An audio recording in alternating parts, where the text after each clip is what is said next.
and we need to know that. Desmond Ritter needs to be a starter this year, and if he's not, we better draft a quarterback, make moves for a quarterback, and if we don't, heads need to roll. QB, we know we're drafting. If we win under 5 games, we know we're drafting a quarterback next year. We know that. Now the question would be: now if we fall in the 7 spot, the question is, do you give up the capital? They were willing to do it for Deshaun, so I don't know why they wouldn't for. Because at the end of the day, these guys still have to produce. And when I say these guys, I mean Terry and Arthur Smith. They have to produce because they're going to get fired. So, like, I would be willing to put all chips in that they draft a quarterback if we win. Like, our over-under is set at 5.5. If that number hits under with Vegas, you have to. If you're at the 6, let's say we draft 6, and the first, second, and third team, 2 of those teams are quarterback needy. But the team that's at 2 is not quarterback needy, and you know they're not drafting a quarterback. 3 ones and Ritter. Make a fucking deal, is what I'm saying. 3 ones and Ritter. Run it. Keep Ritter. Keep Ritter. I'm fine with keeping him. I think he's going to be a backup quarterback in the NFL. Well, and that's why I said, you signed Mariota to a 2-year deal. If Ritter sweetens the pot for somebody, and they're like, well, maybe we can develop him. Fine. I know that David Gettleman's not a GM anymore in the NFL, but I know he's the type of guy that would take a deal like that. Like, I'll work with the kid or something like that. David Gettleman will not work in this league again. I don't even think Daniel Jones sucks, honestly. Daniel Jones, to me, is a less accomplished Mitchell Trubisky. To me, they're really the same type of guy. Seriously. Their playing style, you have to think about it. They both can run. They kind of have some wheels, like underrated wheels. Underrated wheels. And what's too early? Is it Ritter that's too – what are we talking about that's too early? I get it. If he thinks 1 year on Ritter is too early to tell, if he doesn't have a Dak rookie year and we can draft CJ Stroud, we're moving on. If we don't win 7 games again, we're moving on. Yeah, yes, he's better because he's been in the playoffs more.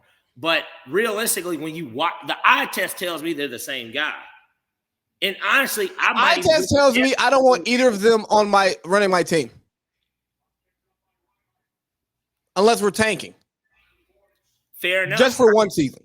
But here's the thing. This is a make or break year for Daniel Jones, right? They didn't even pick up his 5th-year option. So I think that when you look at it, it's one of those things where it's in a division. The Cowboys, I think, on paper, got weaker, right? They did get weaker. They retained Quinn and Kellen, which I know you're not a Kellen Moore guy, but neither of them. Kellen Moore is not a good offensive coordinator. He just calls plays. I believe Dan Quinn did get offered the head coaching job, and he just didn't take it because it was a job that he didn't want. Whether it was Jacksonville or Denver, I don't know if Denver might have. I feel like Dan Quinn definitely got a head coaching job because it's not like Quinn was bad here. I don't know. He's just like Thomas Dimitroff was his GM. He was his GM, but at the same time, I think that Dan will be plagued by his in-game decisions more than anything. Like, fuck the Super Bowl. We're going to throw the 28-3 out. Yeah. Let's talk about the year before that when we started 5-1 and we finished 8-8. It was the first. And I look at the first Kyle year. We played San Francisco late in the year. I remember it was like at the 2-minute warning. We were down 5, and they kicked a field goal. So then we were down 2, but we only had one timeout in the 2-minute warning. It was at the 2-minute warning, but we kicked the field goal and we were on the 3-yard line. It was 4th down, and the thought was just kind of well, why didn't you go for it? And then they're just pinned deep, and then you still got your one timeout, and then we see what happens. I especially when on offense you've got Matt Ryan, Julio Jones. We didn't have Sanu yet because it's the year before the Super Bowl. So who's the wide receiver 2 on that team? Wasn't Turbo. Roddy was still there. Roddy was there. Okay. So Roddy might have been your number 2. I think Jacob Tamme, we had signed Jacob Tamme. I don't think Jacob Tamme's first year was a Super Bowl year. I don't think that Dan. Here's the thing about Dan Quinn. Think about Jason Kidd. The Bucks thing didn't work out totally, but he unlocked some stuff with Giannis that Bud was able to build off of. The Nets thing didn't work out because he didn't know how to coach yet. The stuff he's doing with Dallas, they were the way he's utilizing Luka, the way that he has their defense playing at a high level, and it's not that he has great defenders on his team. He has a great team defensive concept, and he learned lessons from sitting on that bench with Frank Vogel. Frank Vogel, one of the best defensive coaches in the league. Let's just throw that out there. A LeBron team. What's my man's name? Take that for data. What's my man's name? Take that for data. Fizdale. Like he sat on a really good Lakers bench and he learned how to be a better coach, and now it's working for him. And I think that with DQ, he learned from his Falcons mistakes, because I'm not going to say he didn't deserve the job, but I think that it was almost like a Belichick defensive coordinator hire. Like, well, how much of the defense is he actually coordinating? Because I mean, he coaches with care. Now you're not giving DQ enough credit. No. Here's what I'm saying. All I'm saying is that there was more of a learning curve for DQ that you don't know until you hire him, that we learned. And I think that from his Falcons experience, he's going to be a better coach. He's going to be a better coach whenever he takes I don't know if he's a Super Bowl winning coach, but he certainly will be a better coach. I think the Falcons was a great combination for him because the offensive personnel was always here. We did. Everybody, that's the one thing everybody knew about the Falcons. They're like, man, there's 3 things that stick out about the Falcons. Great offensive personnel. And yes, great. Because even if Matt Ryan is just a very good quarterback and not a great quarterback, he's a very good quarterback. You have an elite wide receiver. But coming into it, the play calling in general, you've gotten every head coach, every offensive coordinator the Falcons had got a head coaching job.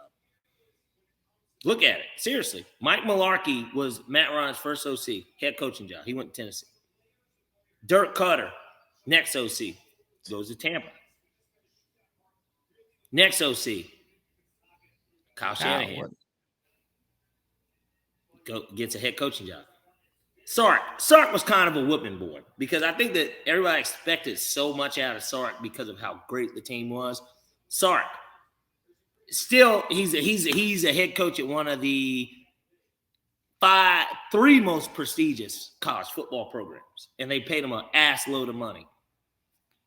At the end of the day, look, if he didn't do solid work here, Matt Ryan put up similar MVP numbers that second season under him, just like he did with Kyle Shanahan. Gets it. You bring back Turk. No, well, I'm missing out on an OC, and I don't know which one it is. Hold on. Because I know that Matt's had more than 4 OCs. Hold on. Falcons, OCs. Who am I missing out on? OC history. I'm sorry. I just because it is kind of slipping my mind a little. I don't want the coaches. I want the fucking offensive coordinators. Yeah, I mean, Matt got people paid and deservedly so. Honestly, what hurts my heart is okay, Matt he only had 6 different changes, but it was only 5 total coaches. In 14 years here, it was 5 total coaches, but it was 5 changes, 6 because Cutter was there twice. So that's a new change every other year, damn near. That's not healthy. Yeah, it isn't, and that's why I can't wait to see them do well in Indy. They're going to do well. Crush that over. You know what their over under is in Vegas? What? 9.5. Yeah, over. Crush it. I'm not even a fan of overs. Hit that over. 12. I really do think that they're going to win 11 or 12 games, and I hope that Julio signs with them. Me too. As much as I kind of didn't like the way Julio left here, I would love for him to sign there because then it's like it wasn't Matt Ryan the reason why he wanted to leave, clearly.